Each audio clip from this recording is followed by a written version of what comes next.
Clancy, and today I have a fun video for you guys because basically anytime I'm making a fool of myself and embarrassing myself and making myself look weird and bad and dumb, it's a bonus for you. So buckle up your seatbelts, get ready. This is gonna be fantastic. But a lot of my job, you guys see a lot of these things on camera, right? Like you see the bloopers, link in the bio. I have 3 videos of bloopers if you guys wanna see. But what you don't see is the behind the scenes stuff because there's still so much stuff that it's just awkward and dumb and bad that doesn't make it on camera. Thank heavens. And I still want to tell you guys about it though. Like I still want the world to know that yes, I am a mess, but in the best way possible, because the way I look at it, guys, is that I make you feel better about yourselves. You know what I mean? Like you can look in the mirror and say, thank goodness I'm not Clancy. And then you carry on from there. That's your day. You know you're wonderful. I have a couple of stories that, let's see, this is 4 stories that I'm going to be sharing. And I'm going to start with my #1 most embarrassing one. I posted about this on Facebook when it happened over a year ago, right when I first started this job. I'm a TV news reporter in Dayton, Ohio. So some of you may have seen it. If you're not following my Facebook page, link down below. But yeah. This one is probably up there as just the dumbest thing I could have possibly done. So when I first started work, you guys know I work weird hours. I work from 3 o'clock in the morning to 11:30 in the morning. Naturally, there's gonna be some anxiety there of not waking up on time just because your body's so not used to this. It's just not natural. And so I used to be very, very anxious about waking up. I would wake up 5 million times in the middle of the night. I couldn't sleep to begin with. Like, it was crazy. And thinking about it now, I'm like realizing like, wow, I'm really glad I got over that because I truly could sleep through, like I don't have the problem. But yeah, so I would have like multiple alarms and it was scary. So I used to have this really bad issue where I would wake up and my body wasn't used to, like, imagine just passing out and being out cold for hours. And then all of a sudden, you might look at your phone in the middle of the night and you see like 8:24. You're not used to that being PM or even in the 7s. Like you're not used to that just because who goes to bed before 8 that is over the age of 6. So I would wake up and check this and then see like 7 or 8 or 9, even 10 and be like, oh my, I overslept. I overslept. You think it's AM, right? So normally, I'd catch myself though. I'd go through the whole process like, oh my God. And then I'd catch myself. One night, I didn't catch myself. And keep in mind, I'm new to the station. I don't really know anyone that well. This is my first month. And I went to bed at like 6 p.m. because I was waking up at 2. And then I woke up, and keep in mind, this was summer. So it's still bright outside in the 7s. So all of a sudden, I wake up, and I think the clock said like 7:02. Keep in mind, so our shows, I get in at 3, but our shows start at 5 o'clock, and they run until 9 o'clock. So I see that it's 7, and I'm thinking, oh my gosh, I overslept the entire first part of the show. There's no way, like think about it, it's 7:02. How the heck would I ever get ready on time and then get into work like before the show's even over? Like I would have missed everything. All I'm thinking is like, I'm going back and forth between, oh my gosh, Donna's gonna kill me, who's my boss, my executive producer in the morning, to why didn't anyone call me and try to wake me up? Like what the heck? Like they let me oversleep, like I should have been at work 4 hours ago. What's going on? So I am at this point shaking like this. I'm like a big shaker when I get really nervous. Anyway, I'm shaking and I spring up and I'm like, is it, like, I'm like, am I sure this is it? It's 7:02 a.m. It's 7:02 a.m. And I look outside and it is just, light is pouring in. Like it's so bright because, oh, it's 7:02 and it's bright outside when it's 7:02 a.m., right? And then I sprinted over to my closet, ripped off my clothes as fast as I could, put on a dress, and then I'm running over here to like, this is like, you guys can't see, but all of my makeup is right over here beyond the camera, and I was about to start doing my makeup. So I break it all out, and then I'm like, I need to call them. I need to call them and tell them I'm coming in. So I take out my phone. Yeah, guys, like I didn't catch myself this whole entire time. I take out my phone and I call the station. And then a girl answers the phone who works with us, and I'm like, hi, can you put Donna on? And then she was like, oh, Donna's not here right now. And in my head, I'm like, how could Donna not be here? She's the executive producer in the mornings. What could you possibly be doing? And then I'm like, do you know when Donna will be there? And then my coworker Gabby was like, oh, she works the morning shift. So she gets in at, I think, around 1 a.m. And I'm literally like, I know. Yeah. It's 7:02. Why is she not here? And then I'm like, wait a minute. What time is it?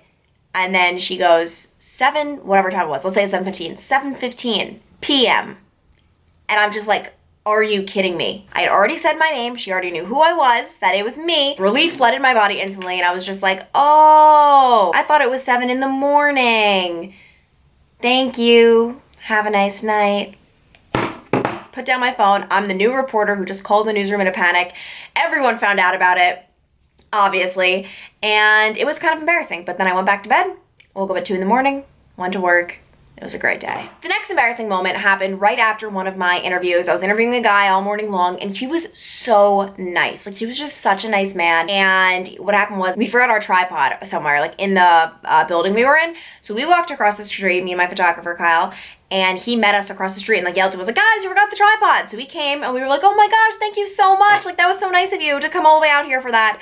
Thank you.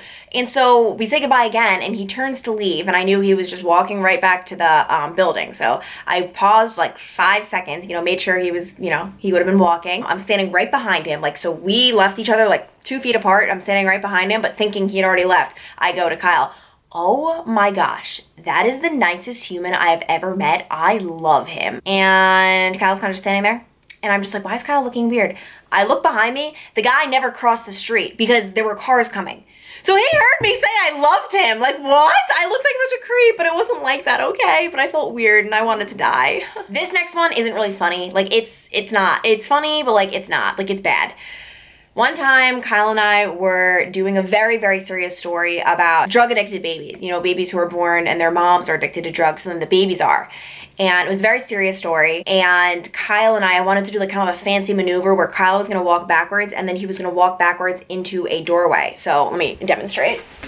So let's say this is the door.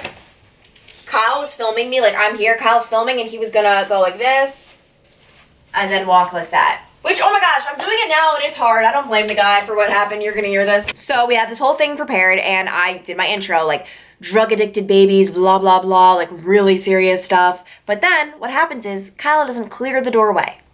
Kyle crashed into the wall. But the funniest part about it was he made a noise. Like he was like, oh, and like I'm doing serious stuff. And then all of a sudden that happens and I just start cracking up. But the reason this was even worse is because you didn't know anything happened behind the camera. If you watched it back, which I didn't save the clip because I was too upset about it, I wish I had, but if you watched it back, it just looks like the camera got a little shaky. I had the microphone on me, so you couldn't even hear Kyle because it was so far away. So you didn't know anything happened. What it looks like to the viewers at home, I'm just being blunt, is me saying like drug addicted babies are, blah, blah, blah, like people are being addicted to heroin and and I started cracking up to the point where I couldn't stop laughing. And I had an interviewee inside the room. Like I was gonna go meet to the interviewee and be like the founder of this place and talk to her. And to the very second that I showed up talking to her, I was still laughing. And I was like, just laughing. And then I'm like, tell me about this. And then I like bit my tongue. But then as she was talking, I would start like smiling.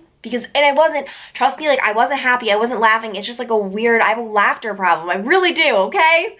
It's not the worst problem in the world to have when you're a TV reporter, maybe not the best. But no, I do have to say, like, this is where when this happened, it was genuinely one of the worst mistakes I've ever made. And I have had funny moments since then where things like that go awry and I just like dig into myself. Like, I'm like, no. You're not laughing. You're not smiling. Pull yourself together. And I've managed. The woman was very, very nice about it. She told me it helped her not feel nervous because she was nervous about the interview. She was like, when you were laughing, it made you not feel nervous. So she made me feel good about that.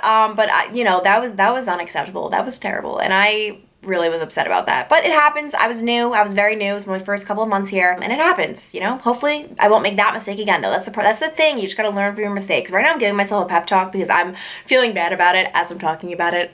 It's just terrible. But the last thing I want to say, my last little story was, I was actually featured in a BuzzFeed article. Just one of my tweets, was like a funny, popular tweet that was retweeted a lot about reasons you hate winter. I posted the article, and obviously, my work Twitter, it's still my personal Twitter. I keep it all the same. So if you follow me on work, you're getting personal. It's just all one. I like it like that. I like it like that. You guys know that song? Okay. But yeah, so I posted it. It was like, oh my gosh, this is great. Obviously my bosses follow me on my Twitter. And what I failed to recognize and realize, which was right there, was that the very first, the picture, the cover photo of the BuzzFeed article that you see if you see the tweet says F with, that 4-letter F word that we all know that we are not going to say. All the letters, winter, was written in someone did that with snow on a window